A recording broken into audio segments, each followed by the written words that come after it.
mic. Yeah. All I need is one mic. Yeah. All I need is one mic. Hey everybody, welcome back to One Mic, where I watch shit so you don't have to. And today I'm here to talk about Season 6, Episode 4 of Amazon's The Expanse, entitled Redoubt. Before I even get started, first I want to start by saying Happy New Year. Today is December 31st, the last day of 2021. But I also want to say rest in peace to Betty White.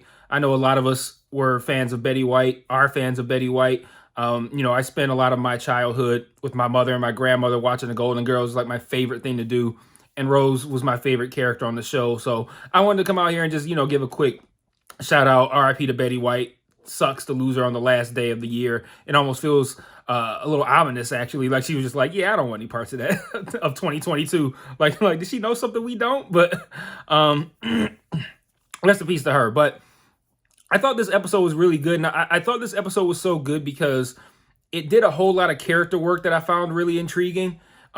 We saw Rosenfeld, I think, put her name in the hat for most hardcore character on the show, and she's probably runner up behind Amos at this point. But a lot of interesting things happen as far as like character development and things that I want to see how they play out over the final two episodes, because there's some interesting developments here, particularly with Philip. But I'm not going to start there. I'm going to start with Laconia as the show does.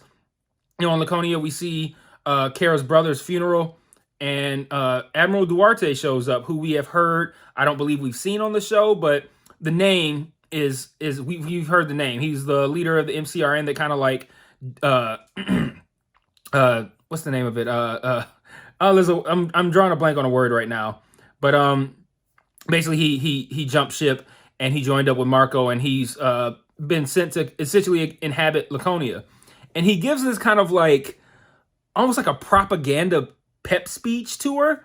It feels like, he basically says, don't look at your brother as just someone who died. Look at him as a sacrifice. And it sounds like, like, hey, look at it as like he sacrificed himself for a bigger cause. Like that's such a weird thing to say to a kid when they're mourning their brother, where it's like, you're always on your mission. Like, I gotta put this shit into these kids' heads, no matter what the occasion, apparently. And then Cortazar shows up, who we haven't seen. I don't know. When did he bail? Probably, maybe it was early season 5, maybe? I don't know. But I wrote down what he says, and I'm going to read it. He says, my new coordination protocol returned a coherent reply pattern. I think I can turn it on. I'm thinking he's talking about whatever this proto-molecule satellite ship thing that we've seen kind of like orbiting Laconia. Or maybe the thing that we saw Marco looking at the end of the last that was the last episode. No, the one before. Was it the last episode? Where he was looking at that, it was the last one. Where he was looking at that, what looked like a ship, and was being told that if it's ready to go, essentially. We still don't know what the plan is with these things, but whatever it is, I think it's going to be a pretty big deal. And then we see Kara leave with her brother's body, and I mean, we all know she's going to take it to the strange dog and see if the strange dog can bring him back. I'm sorry. I don't make her brother sound like an animal. But, I hypothesize, among others, that her brother was kind of like a sacrifice to like balance the tide of the strange dog bringing the bird back. Now, I don't think that was the case. I think it was just a shitty set of circumstances. We find out that he was essentially hit by not a car, but like some sort of transport. I think they called it a cart. But it says something like it hit a corner too fast and it took him out. And it made me wonder if it was the same car that almost took out Kara at the beginning of episode 1. Like, was it that same guy? Like, because he yelled at her or something for being out there or in the way or something like that. I wonder if it was the same guy, speeding around, nearly hitting kids and then actually hitting kids. But yeah, we know she's gonna take her brother to the strange dogs, and we've all seen all sorts of things that feature animals or humans coming back to life, and it never works out well. So I'm pretty sure we can assume that this is not going to work out well either, or it would work out well, and that would be interesting as well. So Avasarala is told that the bombs on Ceres were planted by Marco. And she essentially says, we can't put it on him because they're not going to believe it, and we're going to need something more to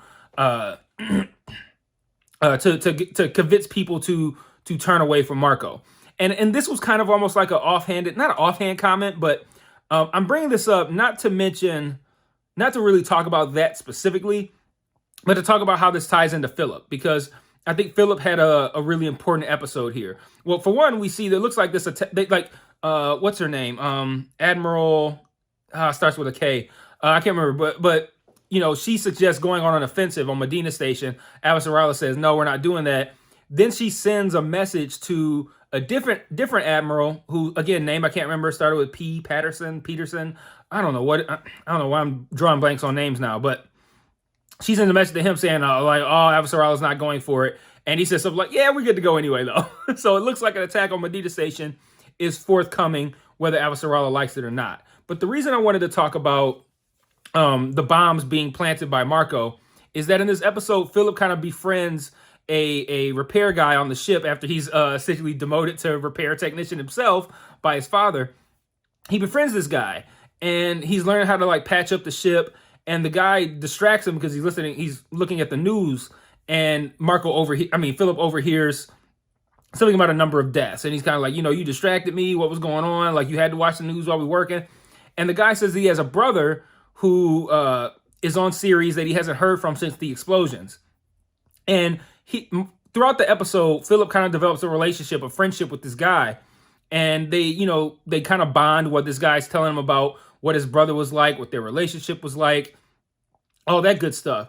And I think this is a great example of the humanizing of war, right? Because when you are outside of it as a almost like, even if you're not a third party, but when you're not directly in the shit, it's kind of like, you look at it as like, okay, this is happening. These are you could give any number of casualties. Like, there's been 1,000 casualties, but these are for most of us, 1,000 nameless people that we never know or never met. And we don't see how those deaths impact people directly in a very real and humanistic way. And Philip is seeing that now. Like, he's, from his point of view up to this point, he just wants to earn the admiration of his father. He wants to, he's supportive of this mission, and he's just been on board doing all of these messed up things. But now he's seeing the real life consequences of this. Like, this guy has this brother who took him in and raised him, who has vertigo, and there's this whole story about, and this guy's worried about his brother, and Philip has to sit there and think his brother's probably dead, and it's probably me and my father's fault. And that when you get it down to that level, that one-on-one, I think that's when those sorts of things start to really hit home for somebody like Philip, who I feel is a little bit easily manipulated emotionally. So I thought that was a really good aspect of this episode, to kind of build that kind of companionship between them while they're doing that blue collar kind of work, right? And they're forming this friendship, and the whole time in the back of his mind, Philip's got to be thinking, this guy's brother is probably dead, and if he's dead, it's my father and I's fault. And I keep thinking this is leading us in a direction for Philip to turn his back on his father and maybe join up with the crew of the Rocinante. But that's not how we end the episode. And I don't know what they're doing with Philip, man. I keep thinking that Philip is going to become a good guy. Like, he keeps looking like he doesn't approve of what he sees. He stood up to his father, and then for whatever reason, he seems renewed in his father's vision after Kamina's message, which I'm going to talk about shortly. But I don't know, man. There's only 2 episodes left, and I just don't understand what they're going to do with Philip at this point. I still think he is going to turn good guy, but for him to kind of double down on being a piece of shit at the end of this episode, after everything that he learned about people through his relationship with this repair technician, I would think that would be him kind of turning the corner, but he still seems to just be stuck on being a dickhead. And I don't really know what his problem is. So like I said, Rosenfeld made her case to be the second most badass character on the show. She goes to talk to Philip, and she's like, you got to make things right with your father. He's not he can't focus. And he's like, you want me to apologize to him? He's like, you think you know him? You think you know me? And he says, like, what do you think he would do if I just shot you in the head? And she says, oh, I don't know. Probably feel really bad about it. And send my family some money and pretend it's remorse. Something to that effect. That was like, that stopped him in his tracks. I'm like, man, she looked him dead in his face and, and just called him out on how he responded to killing his friend. And man, that was a cold-blooded line, man. Like that wasn't quite up there with I Am That Guy. Like, I don't think I Am That Guy is ever gonna get touched. But that was a cold line, man.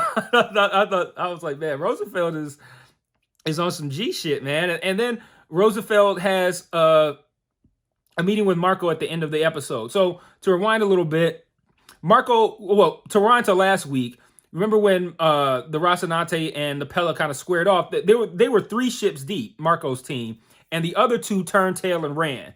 So Marco says that he's talking to the captain of one of those ships and says that he wants to space the 2 highest ranked officers on the other ship. And then he says, that's it. Then he turns to Rosenfeld and says, if that guy calls and tries to make the case to spare the other 2, space him as well. So the Marco's clearly just like turned up and pissed off about how, the end of last episode, everything that happened there. So fast forward to their meeting at the end, Rosenfeld comes in and he's like, did you space them 2 guys? She's like, yep. Did the other guy ask to spare them? Yep. So I'm assuming he got spaced too. Nope. And Rosenfeld is just telling him like, yeah, that wasn't a good look. It would have made you look weak. And he again goes like, you talk to me this way? Like, okay, stop it. But Marco is not like somebody who looks intimidating to me at all. Like, you're not going to intimidate me with a fucking man bun. Like, get the fuck out of here. But, Marco's, you talk to me this way. And she says that she wants governorship of Medina when all this is said and done. I'm just like, man, Rosenfeld is kind of badass, man. I'm really starting to like her. But that was a really good, I think, dynamic there too, in that, I mentioned last week about Marco kind of like losing the trust of the people around him. And I don't think necessarily he's lost Rosenfeld, but I think Rosenfeld is pushing the boundaries of what she can say or what she's willing to say or do as it pertains to Marco and Philip. And that only comes with at the very least, a decreased amount of respect and trust. So I'm wondering if Rosenfeld is going to kind of if it's going to be kind of almost like a tout brute kind of thing where Rosenfeld takes Marco out because she's thirsty for power and not scared of him. I don't know. I'm just throwing that out there, but I really like that dynamic. Next, I want to talk about the everything with Holden. Holden. So Peaches actually discovers I thought there was gonna be a little bit more time in between when Holden disarmed that missile and everyone else found out about it. But maybe like 15 minutes into the episode, Peaches discovers that Holden disarmed that missile, and she tells Amos, and then Amos is like, I'll handle it. And I just go, oh shit, this is not gonna go well. And Amos and Holden have it out outside of the Rossi while making a repair. And Holden says, I don't owe you any fucking explanation. And Amos says, like, are you pissed off because I asked, or are you pissed off because you don't have a reason? Have a good reason. And whether or not he has a good reason relies on whether or not you felt whether or not you support or agree with his logic of I can't be the guy that kills Naomi's son. Which, after last week, I thought this was a bad decision. And I still think ultimately it was the wrong decision. But it's hard to fault a guy for not wanting to be responsible for killing his girl's son. Like that is a pretty valid reason to not want to kill somebody. And then Peaches gives him a nice pep talk, says, to never feel bad about not killing somebody. But Naomi kind of just says, like, I want my own agency. Like, stop treating me like a fragile child, And she has a point. He's making decisions for her. She said something like, if you stopping killing Marco on behalf of me makes me responsible for everyone else who dies after this. Which, that's a little bit of a reach because she didn't stop it from happening. She didn't even ask. But it's hard to not feel that way and have to live with that. Like if Marco kills, 300 more people, you'd be like, well, shit. If Holden wasn't fucking babying me like this, those 300 people would still be alive today. So, it's an interesting kind of dynamic between the two of them, with her not wanting to kind of be coddled like this and be treated like she doesn't have her own agency, and him to be making decisions for her. But from Holden's perspective, I can kind of get it, because it's not him thinking like Naomi's not fit to make these decisions, or Naomi needs me to hold her hand. It was a selfish decision on his part, because it was about him. It's a really selfish decision because it's about him and his relationship with his girl, and him saying like, I can't be responsible for killing your son.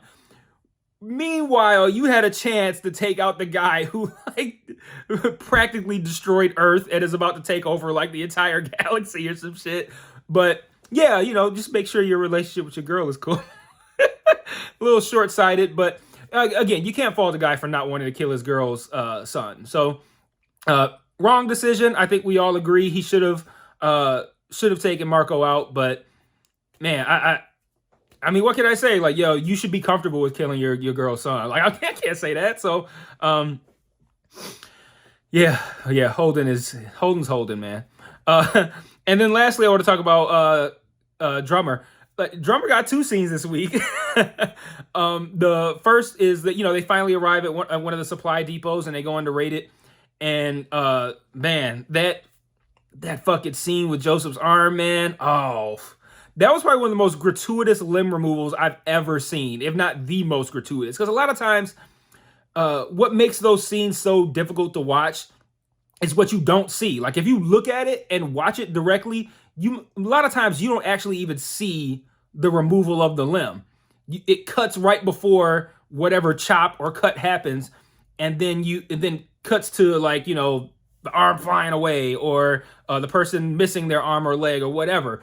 But you see her like hacking at it with a fucking like hunting knife kind of thing. Like, oh man, that was brutal. That was some nasty shit, man. But so we get that scene, and there's people, and this wasn't addressed yet, but I'm wondering if there was someone who was approaching that had some sort of kind of like stealth tech that Michio couldn't spot, because they're saying like, these people are preparing for a pickup. Check again to see if there's any ships in the area. She's like, no, there's not. But they were preparing for something. So it makes me wonder if there's some sort of stealth ship that was about to do a pickup. If this is tied to whatever these ships are that are affiliated with Laconia, or, whatever, the one that was shown to Marco at the end of the last episode. It's hard not to call him Marcos for some reason. I don't know. I've done a good job with it, but it is hard. I have to make a conscious effort to call him Marco.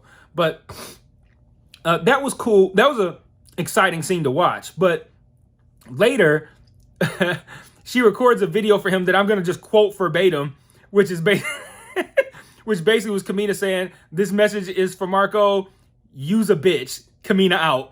That was basically the message right there. That was basically the message right there. And yeah, that was a nice little move. But it's, for some reason, it sparked Philip to kind of like double down with his allegiance to his father. When I was watching this episode thinking like, okay, he's been demoted to repair tech. He's befriended this guy and now is probably feeling guilty about everything that they've done and how this could result in now this guy's brother being dead, who he has vertigo and all this kind of shit. Like, I'm thinking everything that happens, I keep thinking Philip is being pushed more and more away from Marco. But then he doubles down at the end and basically says, if we don't win this shit, it's all for nothing. And I don't know, man. I don't know what's gonna happen with Philip, but yeah, that drummer scene was pretty badass. So she got 2 scenes this week, and both were pretty good. So shout out to the Expanse finally giving Kamina some time to be a badass. A couple of thoughts. Bobby and Amos singing Alex's songs was a nice touch. This show didn't have to do anything more than that one shot of Amos looking at that nameplate that had Alex's name on it and kind of lingering on Alex's name. Like, that would have been enough. But they mentioned Alex a couple of times, playing that music. Like the show is doing a nice little send-off for him and not just being like, not pretending like this character didn't exist. And I think that's good. That's good for them. And then my other note was to mention about the arm amputation. So, yeah, I guess that's all I got for this week. Again, great episode.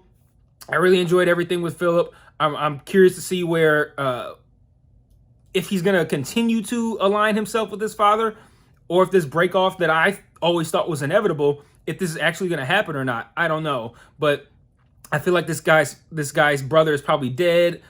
That could come to light. Oh, and then I forgot to mention Philip learning that the missile was disarmed. I'm really curious what's going to happen with that, because the technician assumed it was a malfunction, but we know it wasn't. And now Philip is probably going to put two and two together. And I'm wondering if he's going to try to curry favor with his father by giving him that information and letting him know, like, this is kind of our weakness. Like, we can use this. Like, they had the opportunity to end this and they didn't because of me. Like, I mean, this would of course be an assumption, but it would be a correct one, that Holden couldn't pull the trigger because he saw me and didn't want to take me out right in front of my mother. We can use this. Like, that's what I'm wondering if that's what they're gonna do. And I think that'd be super compelling to do that. So that was another thing I forgot to put in my notes, but I thought of that while I was talking, and I that really intrigued me, because I was thinking about that even earlier in the episode. I'm like, because once they found the missile and it said disarmed, I'm thinking like, okay, they figure out for sure that this was disarmed. What do they do with that information? Or more importantly, what does Philip do with that information? And yeah, that's one of the more compelling things I think coming out of this episode. So 2 more episodes left. We'll see what happens. Hopefully we'll get more of this show in one way or another on another network, or I don't know. It feels